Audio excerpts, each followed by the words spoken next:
Hey, Chad Nakapoi here, and a quick tip for administrators.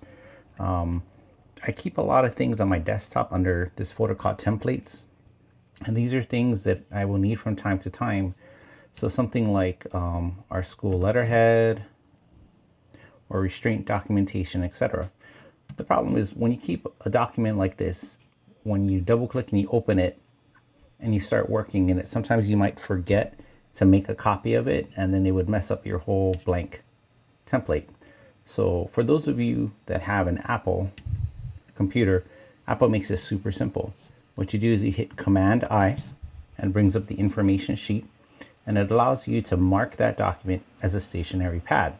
So for example, the next time I need to open my incident report, when I double click on it, it'll automatically make a copy and then open it for me.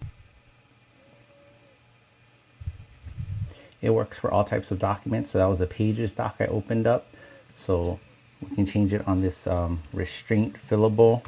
So again, I hit that, make sure it's select stationary. And when I double click on it and it opens up, it's made me a copy, okay, of the restraint documentation that I would need.